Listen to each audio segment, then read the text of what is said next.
Now one of the world's largest producers of commercial aircraft, Airbus began its journey back in the 1960s. The A300 program was launched in the last few years of the decade with the signing of two documents, a Memorandum of Understanding in July 1967 and the A300 launch agreement in May 1969. Interestingly, the launch of the A300 even predates the official usage of Airbus as a company name.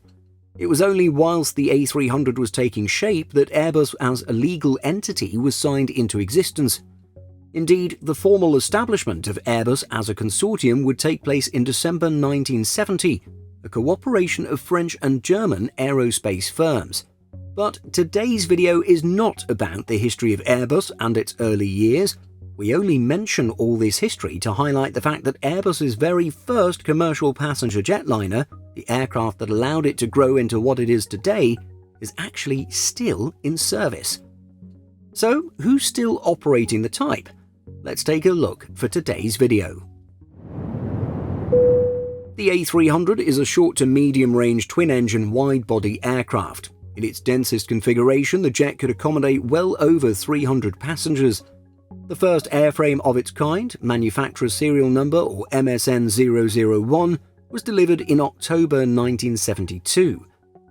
The last A300 built, MSN 878, was actually delivered in 2007, which doesn't actually seem that long ago. This jet was actually an A300F, a purpose-built freighter which went to FedEx. During this roughly 35-year production run, a total of 561 A300s were built.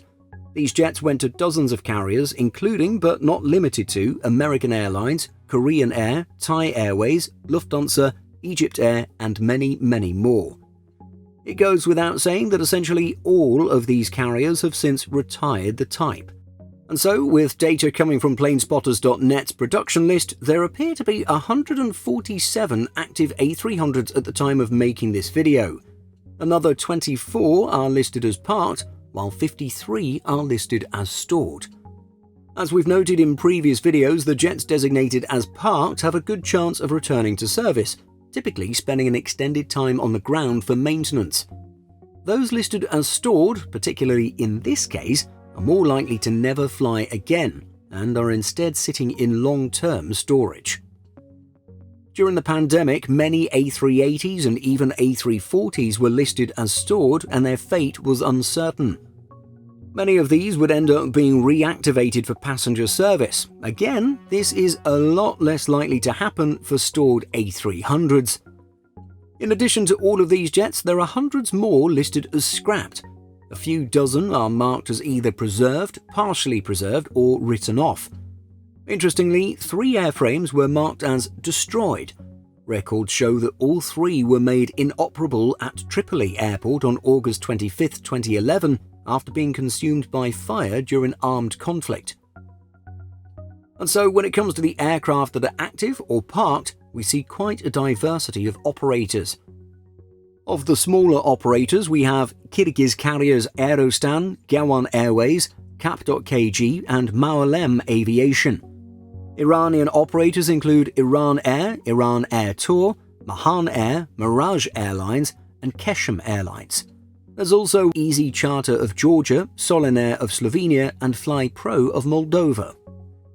There's also one flying for San Marino Executive Aviation and a few flying with Turkish outfit MNG Airlines. Airbus Beluga Transport is also technically a small-time operator with just 4 airframes, but at least these distinctive jets are quite well known around the world.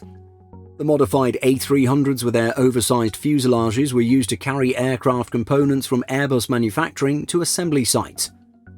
As their original industrial purpose has been taken over by the Airbus A330-based Beluga XL, the original Belugas are available for hire, obviously with the purpose of transporting oversized cargo. And then when it comes to the largest operators, it's all about cargo transport. American outfit FedEx is listed as having 65 A300 freighters.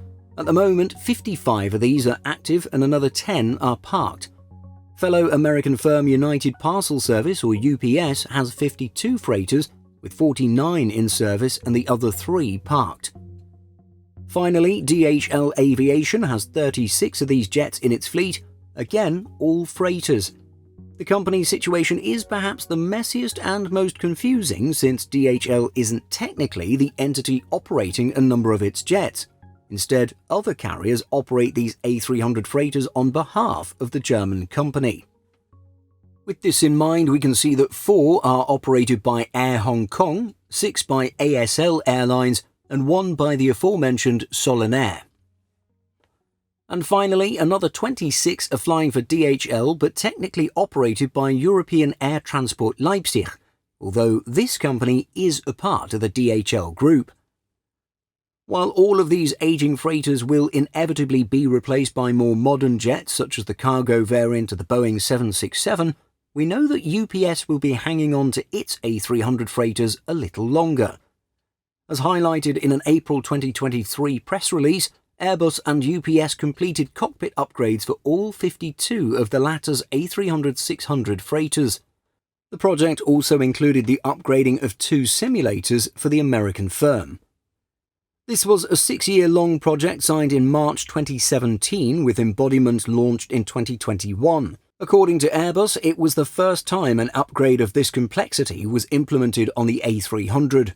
The retrofit brought the A300-600F cockpit up to current generation cockpit standards via an advanced new integrated avionics system. Upgrades also included a new centralized system to ease troubleshooting in case of failure.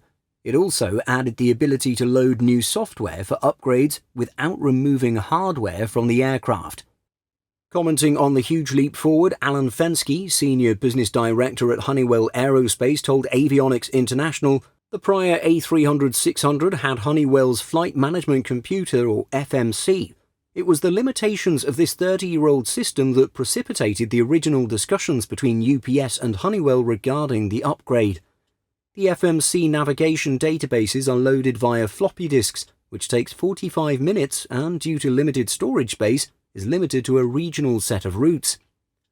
Fensky went on to say that with the upgrade, databases are installed wirelessly via a Honeywell Aircraft Data Gateway system, and the process is completed in 2 minutes compared to the 45-minute floppy disk procedure. At the time of our research and video production in early January 2025, it appears that upgrades have only been applied to UPS A300s. There has not been any news from FedEx, DHL, or anyone else regarding similar upgrades. And so, with all the information we've gone through, it looks like some of the best locations to spot the A300 are UPS's Worldport in Louisville, Kentucky, FedEx's major hub at Memphis, and European Air Transport's hub at Leipzig. Airports in Iran also seem to be reliable locations to spot the Airbus A300 in its passenger configuration. Combining both active and parked jets, it looks like about 14 A300s are spread out among several Iranian operators. As a bit of a footnote, the slightly newer, shorter fuselaged Airbus A310 also remains in service around the world, albeit in more limited numbers. There are about 22 A310s active or parked, but we'll have to save this for another video. When was the last time you saw an Airbus A300? Let us know by leaving a comment. Simple Flying publishes over 150 articles every week.